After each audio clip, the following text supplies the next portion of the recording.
show me how the odds are up against me all day long. But I've been through the fire and come out alive, and there's no more fear in my eyes. Oh, now I'm rising, and you can't bring me down. You can't stop me now. Can't stop me now. My feet have come too far for you to tie them to the ground. You can't stop me now. Can't stop me now. Set my sights on where I'm going at and turn it back around. You can't stop me. Let's see what this guy's been up to for the last month. Hey, Jamie. How's it going, buddy? Hey. What's up? Hi, welcome back. Thanks. Been a long time. Yeah. I wanted to see what you've been up to.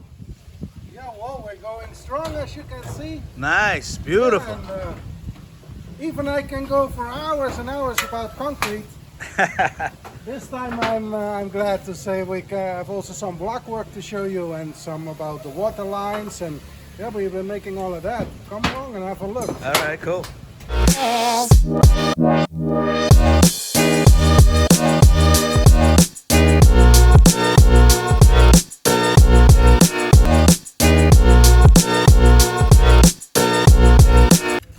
So what I would like to show you is how we mix our mortar here at Dutch Craft Builders.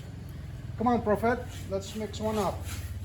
I use 3 parts of sand to 1 part bonding agent, and in this case the bonding agents consist of 60% cement and 40% hydrated lime.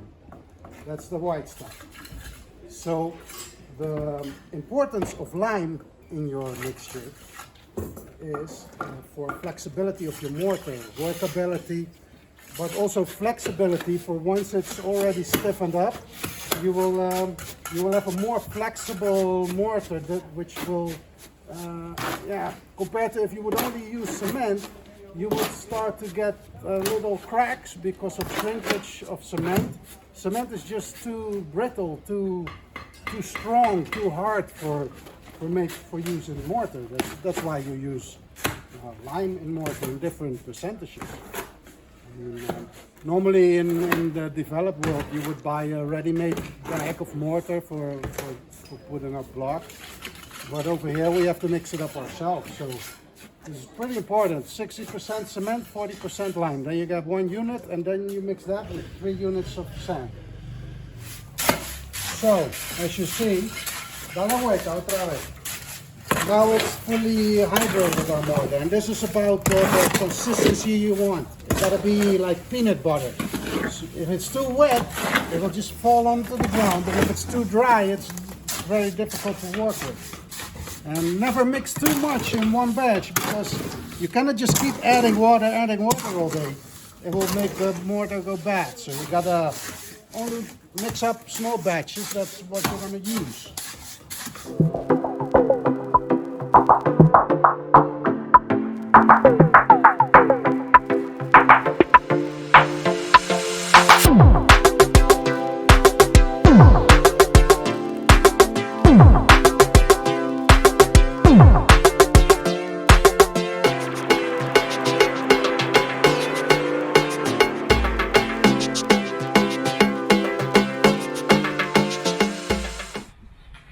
Now, for instance, this is an example of common practice where blocks are being laid without vertical beds of mortar. As you can see over there, the vertical gaps between the blocks. Now, this is what we would like to avoid, because it's important to have both horizontal as vertical beds of mortar placed when you build a block wall. So we of course like to build only super straight walls, and we use a couple of different techniques for that. First, a very important thing is use a string. So that way you are always sure, if you follow that string, that you are perfectly straight. That will save you a lot of work at the end with plastering your walls. Now in this case, Just to be able to move around your string real fast and handy, we use these little blocks. We make them ourselves. They cost basically nothing. And they're easy. Look, they're real easy to just tie your string up to here. Goes through the middle. Set it where you want it. Spin it around. And there you go. Now you can just set them anywhere you want. So over here I made a little setup to show you. We use a bigger level as well as a smaller level, a little hammer. Yeah, that's basically those things you'll be using. Now before we put the block up against the column, we prime it. We use a primer for that, a bonding agent. So you get a nice good connection between the mortar and the column, because if you don't, the concrete column tends to suck the moisture out of the mortar way too fast, so it already stiffens up before it's really set. So important to put a primer on it. All right, well, let me show you here. This is our mortar, which you saw, made with lime.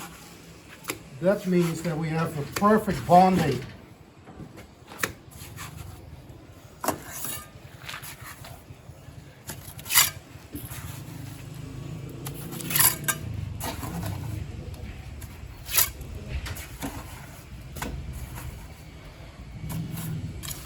There we go. You see, when you lay block, you got to make sure they are not only in a horizontal bed of mortar, but also in a vertical bed.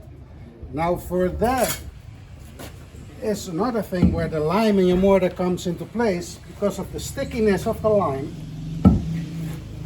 I can now just simply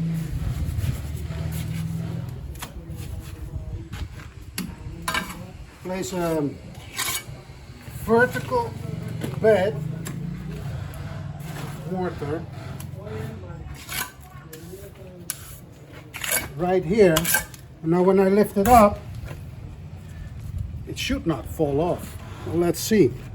Now I have one finger right here, and I grab the block on the top side.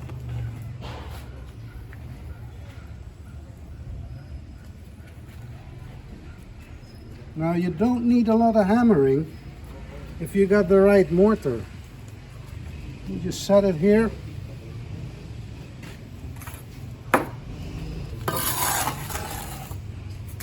Get the rest of your mortar out because you're going to use it later.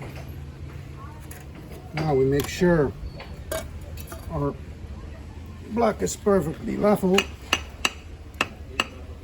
on all sides.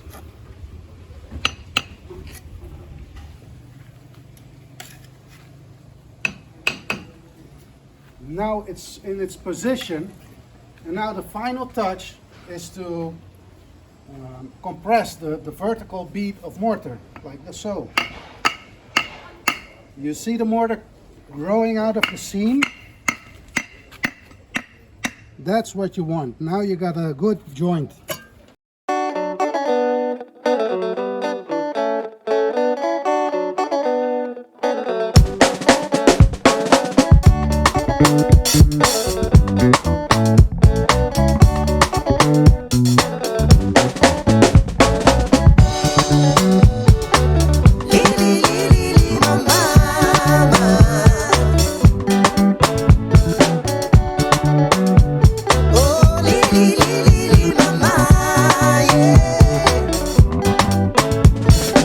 So let me show you how I do the shower faucet.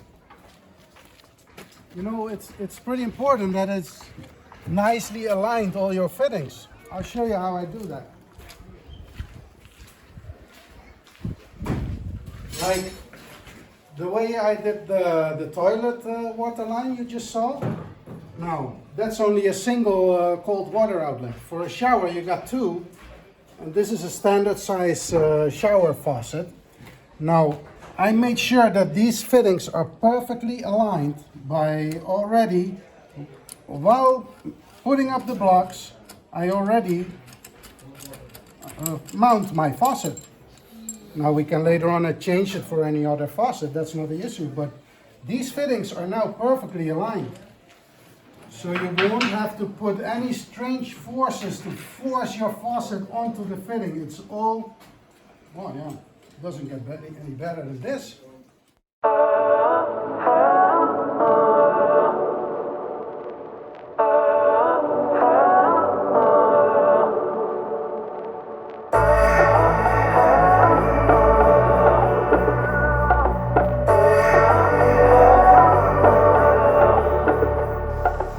Let me tell you a little something about how we go about making all our water lines. Because, well, it is a bit of a challenge, not only with water lines, but in general in construction, to know where to get your stuff, your material, get the good stuff for the right price also. Now I'm happy that I came along this, this is polyethylene tube. And that's way more durable than PVC and makes for much better connections together with these rack or joints, you call them. So you're telling me that people will actually install PVC tubes, Yeah, pressure tubes, yeah, inside the walls? yeah. That doesn't sound like a good idea. No. Because they don't last forever. No. They break, they have problems. This is much more reliable. Yeah, yeah. Right. So if you're building a house, you want to use this kind of high pressure tubing. Yeah, especially for all your connections that you can never reach anymore. Right. Yeah, so these raccord joints, they work like so. This nut goes onto your tube, and then this little compression ring goes onto here, and when you turn this nut, it will pressure the polyethylene right onto this joint right here, and that makes for a usually perfect connection. So the pressure actually assists you in closing the connection. Exactly, yeah. Keeping it closed. Yeah, and yeah, so these are very nice to use, but even though they are a very good system, we still pressure test all of our connections before we put them in the wall. Because you see, even if it's just a little tear coming out, you really don't want that to happen, because it will add up over time, and the cement blocks in which it is mounted, they just can never get completely dry, and then you will get all kind of problems with later on with painting your walls, and you think, why is that wall wet? Why I don't see a leak? But even if it's just a little tear, that can cause that kind of a problem. So you want it absolutely 100% watertight.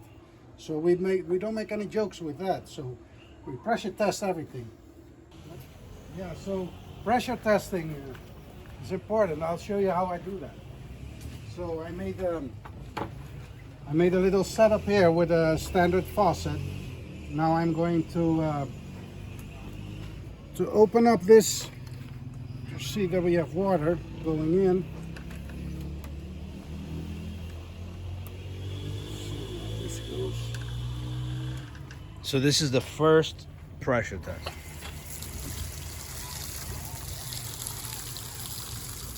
Yeah, so now I'll close this. You hear the pump running? It's now pressurizing.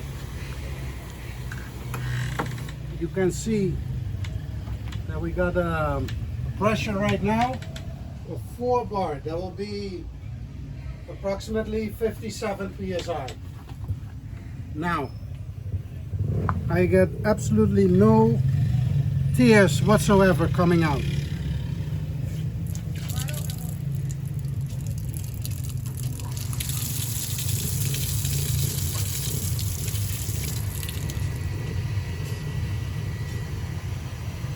This is going to be the connection that goes into the block wall. Now I'm confident to do that because I tested it, and I know, I do not only think, but I know that it's watertight. And that's not what we do with all our connections.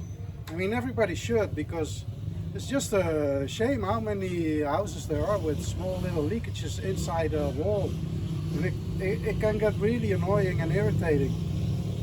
So yeah, better just test it.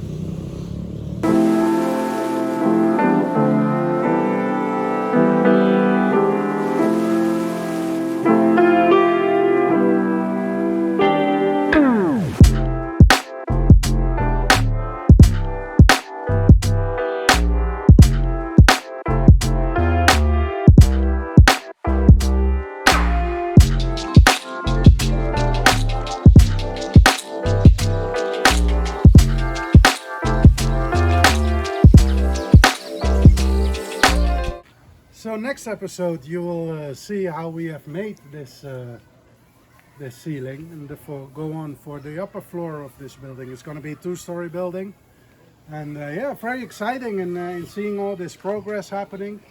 And I hope you like also, because you got to understand what I would really like to show people that are watching this is how we differentiate ourselves from common practice in building over here. We really do an effort to do everything better from A to Z, and I hope it comes across a little bit. But anyhow, see you next episode then. You can't stop me now.